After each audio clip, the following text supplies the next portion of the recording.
on your mind, what you call it? Girl, let me provide your needs. Freaky girl under the sheets.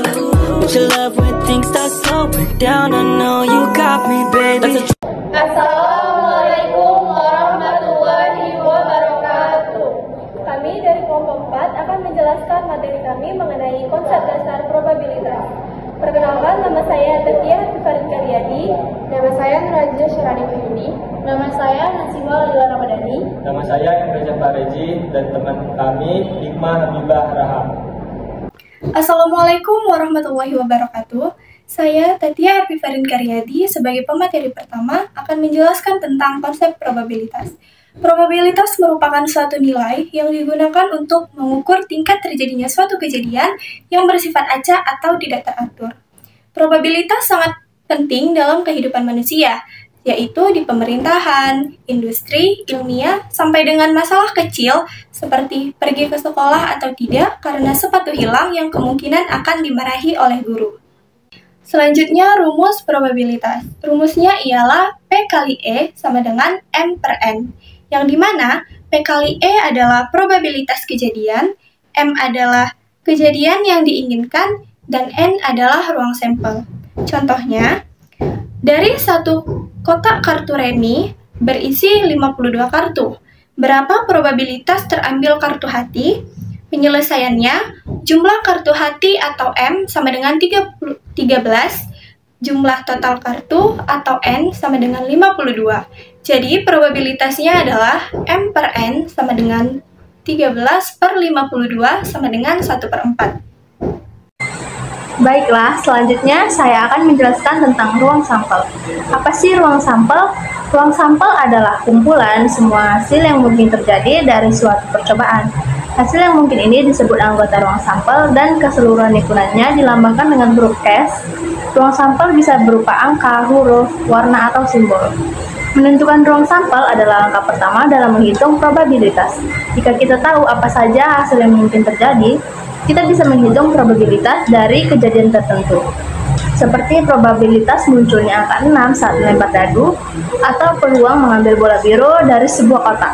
Misalnya, saat melempar dadu, ruang sampelnya adalah angka 6. Kalau kita ingin tahu probabilitas munculnya angka 4, berarti hanya satu dari 6 kemungkinan yang kita inginkan, maka probabilitasnya adalah 1 per 6. Sekian dari saya, selanjutnya akan dilanjutkan oleh teman saya. Baiklah, di sini saya akan menjelaskan pendekatan terhadap probabilitas. Pendekatan terhadap probabilitas ada 3. Yang pertama, pendekatan klasik. Pendekatan klasik yaitu setiap peristiwa mempunyai kesempatan yang sama untuk terjadi. Rumusnya, probabilitas peristiwa sama dengan jumlah kemungkinan hasil per jumlah total kemungkinan hasil. Nah, jadi pendekatan ini dapat digunakan pada kegiatan melempar koin. Maka hasilnya akan ada 2 kemungkinan, yaitu muncul gambar atau muncul angka, sehingga probabilitasnya adalah 1 per 2. Untuk contoh dengan 3 kemungkinan dapat dipraktikkan pada tingkat keberhasilan mahasiswa dalam suatu ujian yang kemungkinannya adalah lulus memuaskan, lulus sangat memuaskan, dan lulus terpuji, sehingga probabilitas mahasiswa dalam mendapat predikat adalah 1 per 3. Yang kedua itu ada pendekatan relatif, yaitu suatu kejadian dianggap tidak sama, bergantung dari berapa banyak suatu kejadian terjadi. Rumusnya, probabilitas peristiwa sama dengan jumlah peristiwa yang terjadi per jumlah total percobaan. Contohnya, untuk menentukan persentase kelulusan mahasiswa wisuda sarjana pada suatu universitas tahun 2001. Dari 1.000 orang mahasiswa, 550 lulus memuaskan, 350 lulus sangat memuaskan, dan 100 lulus terpuji. Maka probabilitasnya mahasiswa lulus memuaskan adalah 550 per 1.000 sama dengan 0,55. Mahasiswa lulus sangat memuaskan adalah 350 per 1.000 sama dengan 0,35. Mahasiswa lulus terpuji adalah 100 per 1.000 sama dengan 0,1. Yang ketiga ada pendekatan subjektif.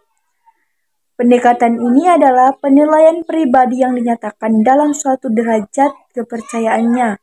Contohnya, suatu predikat dari seorang mahasiswa yang menurutnya akan mendapatkan nilai A untuk kuliah pemrograman karena dirinya lihai dalam hal tersebut.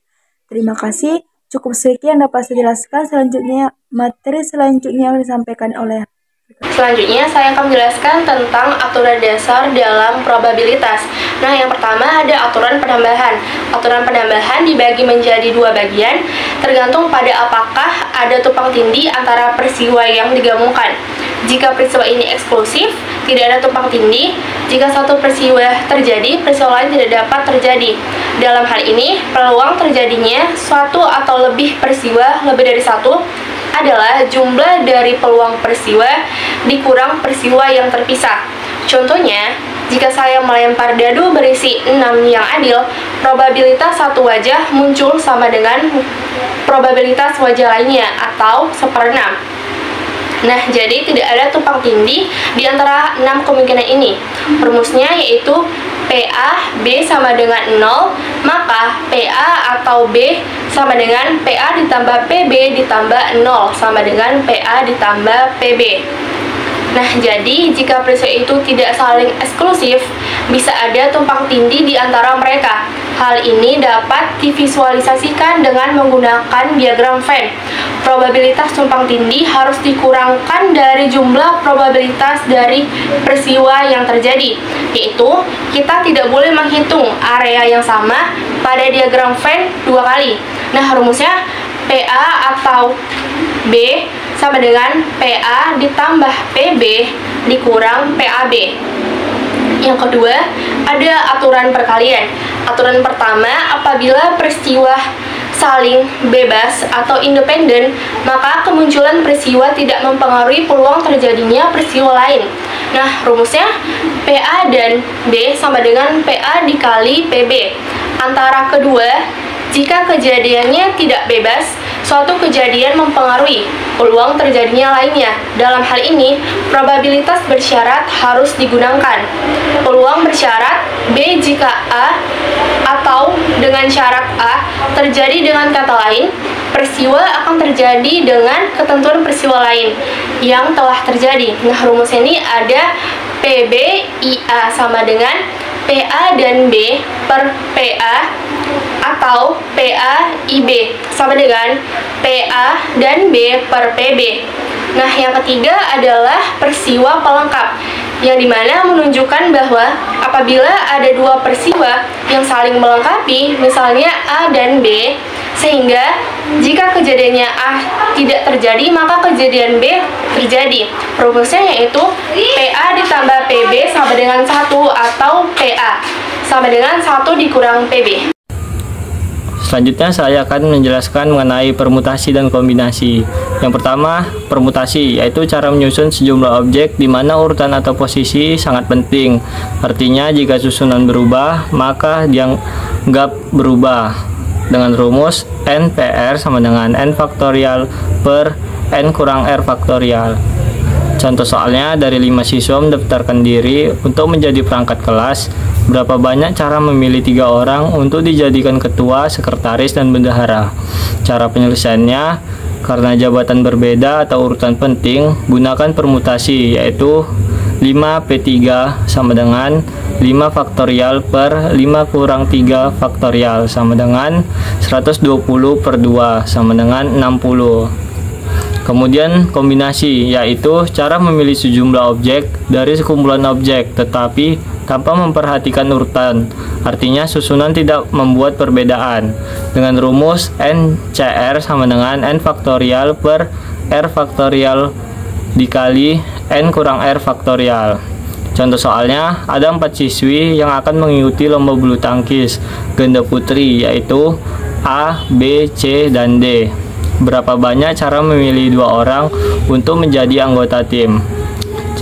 Cara penyelesaiannya yaitu, karena tidak ada posisi khusus, gunakan kombinasi, yaitu 4C2 sama dengan 4 faktorial per 2 faktorial dikali 4 kurang 2 faktorial sama dengan 24 per 2 kali 2 sama dengan 6. Pasangan yang memungkinkan yaitu AB, AC, AD, BC, BD, dan CD. Sekian dari saya, terima kasih. Jadi kesimpulannya, probabilitas ialah nilai yang digunakan untuk mengukur suatu kejadian yang bersifat acak.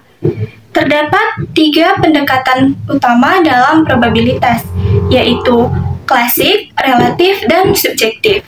Selain itu juga terdapat aturan dasar seperti aturan penjumlahan dan perkalian. Dan gak kalah penting, ada juga permutasi dan kombinasi. Pemahaman yang baik terhadap probabilitas tidak hanya bermanfaat dalam matematika saja, tetapi juga dalam kehidupan praktis dan pengambilan keputusan yang bersifat data. Sekian materi pembelajaran dari kelompok kami. Wassalamualaikum warahmatullahi wabarakatuh.